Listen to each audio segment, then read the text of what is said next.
गेले काही दिवस आपला देश अस्वस्थ आहे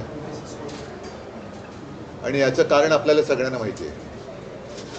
मला पहिल्या प्रथम अभिजित दिपके आणि या देशातल्या सर्व तरुणांचं आणि साहजिकच आहे त्यांना न घाबरता समर्थन देणाऱ्या त्यांच्या पालकांचं अभिनंदन करायचं आहे. कारण हा विषय केवळ एका राजीनाम्यापुरता मर्यादित नव्हता. या तरुणांनी देशाला भयाच्या छायेतनं बाहेर काढलेलं आहे. गेले 12 वर्ष जवळपास रोज काही ना काहीतरी दबाव देशाच्या जनतेवरती सरकारकडनं टाकला जात होता. मग ते नोटबंदी असेल, इतर काही गोष्टी असतील आणि जणू काही या देशामध्ये आता लोक शिल्लक राहिलेलीच नाही आहेत, ती सगळी झुरळं आहेत, याप्रमाणे हे सत्ताधारी वागत होते. आज मला तो एक डायलॉग आठवला, तो पिक्चरमधला कुठला होता ना, एक मच्छर साला आदमी को, यशवंत सिनेमाचा. तसं एका झुरळाने हुकुमशाला झुकवलेलं आहे. आणि ज्या तरुणांना झुरळ म्हटलं त्यांनी सुद्धा लक्षात ठेवलं पाहिजे की आपण केवळ खुर्चीत बसलाय म्हणून डोक्यात माज गेला असं वागू नका. देशातली युवा शक्ती ही जर का एकत्र आली तर काय करू शकते त्याची झलक आहे. मी आपल्यासमोर किंवा आम्ही सगळे आपल्यासमोर येण्यापूर्वी अभिजित दिपकेचं एक ट्विट पाहिलं आणि त्यांनी सांगितलं की आंदोलन अजूनही आम्ही मागे घेतलेलं नाही, कारण अजून 2 मागण्या त्यांच्या बाकी आहेत. महत्त्वाची मागणी होती ती धर्मेंद्र प्रधान यांच्या राजीनाम्याची. आता त्यांनी राजीनामा दिलाय का त्यांचा खाते बदल केलाय याच्यावरती अजून काही स्पष्टता नाही, पण त्यांनी राजीनाम्याचं पत्र हे सर्व माध्यमांसमोर दिलेलं आहे. आता हे झाल्यानंतर याविषयी जे प्रश्न निर्माण झालेले आहेत त्याचं पुढे काय होणार. कारण या आंदोलनाच्या दरम्यान भाजप सरकारचा एक बिभत्स भीषण गुन्हेगारी प्रवृत्तीचा चेहरा हा संपूर्ण जगासमोर आलेला आहे. ज्या पद्धतीने तरुणांवरती लाठ्या चालवल्या गेल्या, ज्या पद्धतीने तिथे आलेल्या युवतींवरती हात उचलला गेला. आम्ही जेव्हा गेलो होतो तेव्हा एक ती युवती अत्यंत व्यथित होऊन व्याकुळ होऊन सांगत होती तिच्या कपड्यांना सुद्धा हात घातला गेला. आता या पोलिसांवरती कोण गुन्हे दाखल करणार. आणि साध्या वेशामधले जे गुंड हे तिकडे घुसवले गेले होते, यांना शोधून त्यांच्यावरती कारवाई करणार की नाही. आणि एकूणच या विद्यार्थ्यांवरती जर कुठेही जर गुन्हे दाखल केले गेले असतील तर हे मागे घेणार आहेत की नाही हे आता अमित शहानी सांगितलं पाहिजे. कारण या पोलिसांवरती ज्यांनी दंडुकेशाही केली, या तरुणांवरती लाठ्याकाठ्या चालवल्या, त्यांच्यावरती जर का कारवाई होणार नसेल तर मग कदाचित ही तरुणाई आता धर्मेंद्र प्रधानांकडनं अमित शहांकडे त्यांचा मोर्चा वळवल्याशिवाय राहणार नाही. असो, मला असं वाटतं की या तरुणांना खास धन्यवाद दिले पाहिजेत. याचं कारण असं, परत एकदा सांगतो की या देशामध्ये जणू काही आता लोक राहतच नाहीत, ही सगळी झुरळं आहेत. आपण काही केलं, कशी मस्ती दाखवली तरी हे चालून घेतली जाते. हा जो काय एक समज किंवा हा जो एक भ्रम भारतीय जनता पक्ष आणि त्याच्या मस्तवाल सत्ताधाऱ्यांनी निर्माण केला होता, ते चित्र यांनी भुईसपाट करून टाकलेलं आहे. म्हणून यांना मी पुन्हा एकदा धन्यवाद देतो की या देशामध्ये अजूनही क्रांतीची ठिणगी विझलेली नाही. अजूनही क्रांतिकारक जन्माला येऊ शकतात, त्याची एक चुणूक या निमित्ताने संपूर्ण जगाला आपल्या देशातल्या तरुणांनी दाखवून दिलेली आहे. उद्याचा मार्च आहे हा नक्की होणार आहे. कारण हे एक महत्त्वाचं पाऊल आहे. अनेक वर्षानंतर लोक आपल्या भावना व्यक्त करायला लागलेले आहेत. आणि मी तमाम जनतेला आवाहन करतो, जसं काल सुद्धा आपण पाहिलं असाल की आम्ही असा विचार केला होता की उद्या जर का आम्ही मोर्चा काढतोय तर कालचा कार्यक्रम कशाला करायचा. पण हे जाहीर झाल्याबरोबर आदित्यला काय, अमितला काय, असंख्य लोकांनी संदेश पाठवले आणि सांगितले की नाही, आम्ही उद्या पण येणार आणि रविवारी पण येणार. आता तर धर्मेंद्र प्रधान यांचा राजीनामा झालेला आहे, त्याच्यामुळे ही युवा शक्तीची ताकद ही मोठ्या प्रमाणावरती उद्या मुंबईतून तमाम जनतेला किंवा तमाम दुनियेला आपण दाखवली पाहिजे. म्हणून उद्याचा जो काही मोर्चा आहे त्या मोर्चाच्या ऐवजी आपण काय नेमकं करतो ते राज सांगेल. पण उद्याचा कार्यक्रम हा असाच राहील जसा पहिला ठरवला होता तसा. तिकडे जमू पुढचं राज सांगेलच. पण या पुढच्या आंदोलनाची दिशा मी अभिजितला सांगणार आहे, कारण त्याच्याबरोबर मी फोन करण्याचा प्रयत्न करतोय. कदाचित तिथलं नेटवर्क जाम झालं असू शकेल. तिथे जामर लावलेत. त्याच्यानंतर त्यांच्याशी बोलून अभिजित आणि त्याचे सहकारी काय ठरवतील त्याच्याप्रमाणे सगळेजण पुढे जातील. उद्या शिवाजी पार्क मैदानामध्ये वीर सावरकर मार्गावरती तिथेच व्यासपीठ असेल. उद्या तिथून सिद्धिविनायकला जे जाणार होतो तर तिथेच असेल आणि तिथेच सगळेजण जमतील. आणि तिथेच खरं तर हा या तरुणाईचा हा विजय आहे, खूप मोठा विजय आहे. याचं जर एका वाक्याचं वर्णन करायचं झालं तर या जेनझीनी सरकारच्या झिंज्या उपटलेल्या आहेत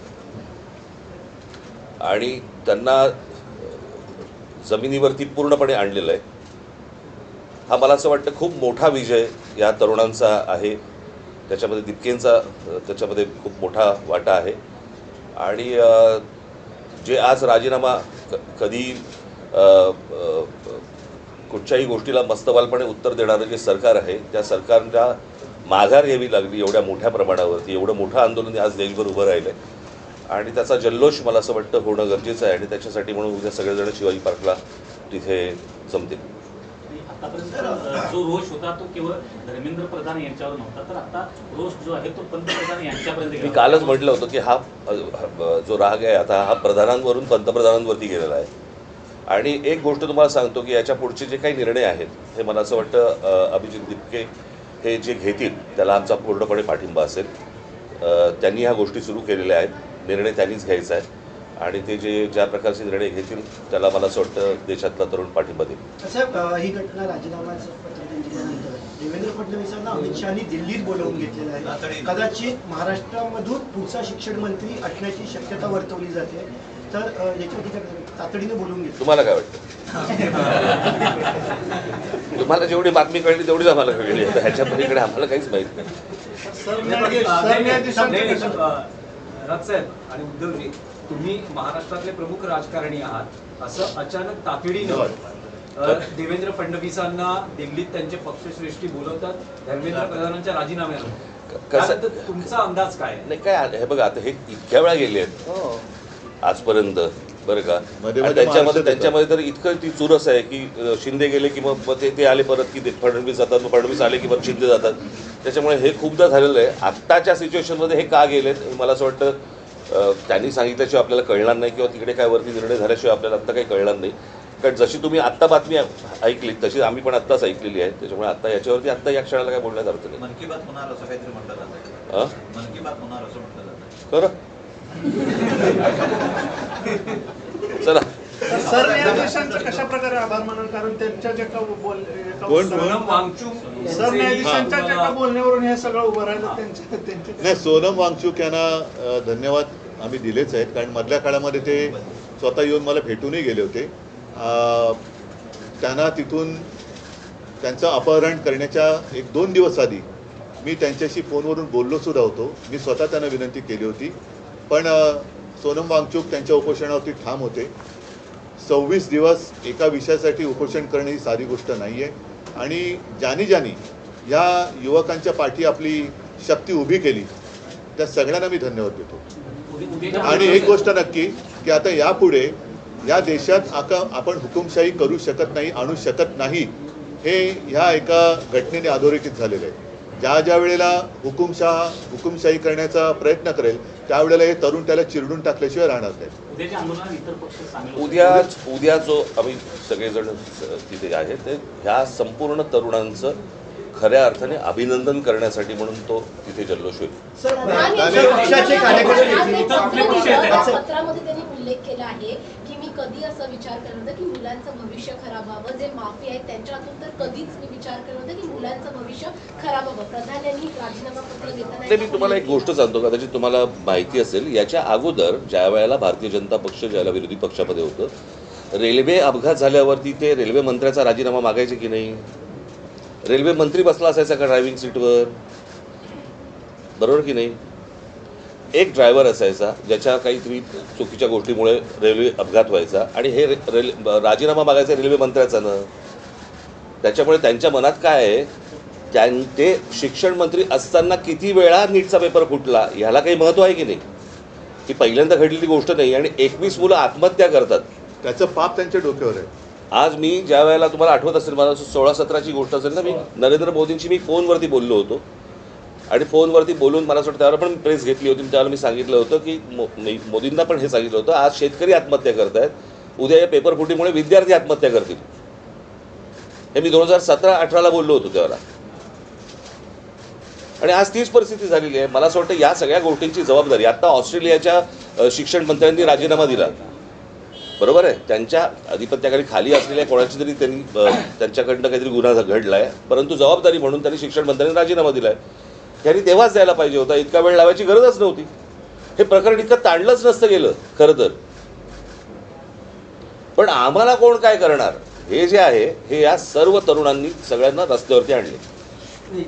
त्यात एक असं आहे की नरेंद्र मोदी ज्या समाज माध्यमांचा वापर करून नाही, 2014 सत्तेत आले, त्याच्यावरती त्याचंच माझं व्यंगचित्र होतं ना, परतीचा पाऊस. एकच नाही, सेकंद. पण यावेळेस इंस्टाग्राम सगळ्यात जास्त चर्चेत आहे. एक मिनिट. हे इंस्टाग्रामवरनच मी काही प्रश्न हे मुद्दामून लिहून घेतले. हे आता शिक्षण मंत्री त्यांची जबाबदारी टाळण्याचा प्रयत्न करत होते. आता हे प्रश्न हे देशाच्या गृहमंत्र्यांना विचारले पाहिजेत, कारण दिल्लीचे पोलीस हे त्यांच्या ताब्यात आहेत, केंद्राच्या.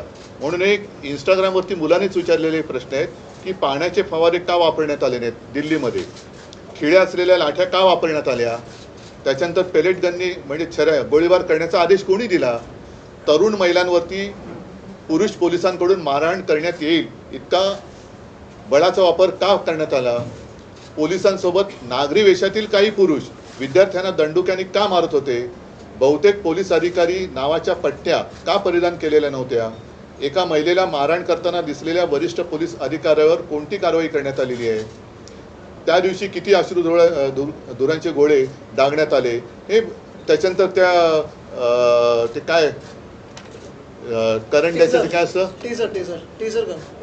नाही दंडुके असतात ना ते. म्हणजे तुम्ही हे याचे प्रश्न याची उत्तर आता अमित शहानी दिली पाहिजेत. बॅरिकेडना करंट लावले होते. आज सुद्धा तिकडे नागपूरमध्ये आमच्या एका युवती सेनेच्या कार्यकर्त्याला काल एवढ्या वाईट पद्धतीने मारहाण केले आणि तिथल्या पोलीस राजनीस तो विषय घेतला होता. तिथल्या पोलीस आयुक्तांचे संघाबरोबरचे संबंध आहेत. म्हणजे हे सगळे जे आहे आता हे टिकणार नाही. हा विषय आता ही लोक ही तरुण ऐकणार नाहीत. पण या प्रश्नाची उत्तरं आता देशाच्या गृहमंत्र्यांनी दिली पाहिजेत. मी काल जे मी म्हटलं ना की विद्यार्थ्यांना शिक्षकांनी हात लावू नये, मारू नये. जर मारलं, हात लावला तर त्याच्यावरती शिक्षकावरती कारवाई होते. मग पोलिसांवरती का नाही? मग दिल्लीच्या पोलिसांवरती का नाही? खिळे लावलेले दंडुके घेऊन तुम्ही जर मारणार असाल मुलांना, वाटेल ते बाहेरची माणसं आणून तुम्ही जर समजा त्यांना बडवणार असाल, त्या पोलिसांपेक्षा हे आदेश कोणी दिले, हे असं करा म्हणून कोणी सांगितलं? जर शिक्षकांवरती कारवाईची जर समजा कायदा असेल तर अशा प्रकारे बरं त्यांनी काय केलं होतं पोरांनी की तुम्ही इतकं मारलं? आता तर काहीतरी म्हणजे जेवण बंद करून टाकलं होतं. इथपर्यंत गेलात तुम्ही. उद्धवजी पंतप्रधान आता इंस्टाग्रामवर जास्त लक्ष देत आहेत. सगळे मंत्र्यांना सांगितलंय. मला असं वाटतं, ऐका एक गोष्ट अशी आहे की स्वतःचं घरदार सोडून दुनियादारी करणाऱ्यांनी मरे घरी पण लक्ष देण्याची गरज आहे. स्वतःची घरं पण त्यांनी सांभाळण्याची गरज आहे. जाऊ दे, पुढचं मला काय बोलण्याची आवश्यकता नाही. इतर दोन मागण्या तुम्ही आता म्हणालात नाही, या त्यांनी केलेल्या आहेत आणि त्यांच्यासोबत आम्ही आहोत. देखील गुन्हे दाखल झाले, तसेच मुंबईला देखील गुन्हे झाले. तुम्ही पण मला असं वाटतं मी तरी एखादा कुठच्या एक गोष्ट झाली. परंतु मी तुम्हाला एक गोष्ट सांगेन, मुंबई पोलीस आणि महाराष्ट्र पोलिसांचे मी आभार मानेन की त्यांनी उत्तम पद्धतीने संपूर्ण सिच्युएशन परिस्थिती हाताळलेली आहे. अशी कुठचीही परिस्थिती महाराष्ट्रामध्ये आज मुंबईत होत आहे, पुण्यामध्ये होत आहे किंवा इतरत्र कुठेही असा महाराष्ट्र पोलीस किंवा मुंबई पोलिसांकडनं गोष्ट झालेली नाही. मी खास करून त्यांचं अभिनंदन करेन की त्यांनी उत्तम प्रकारे त्यांची जबाबदारी पार पाडली.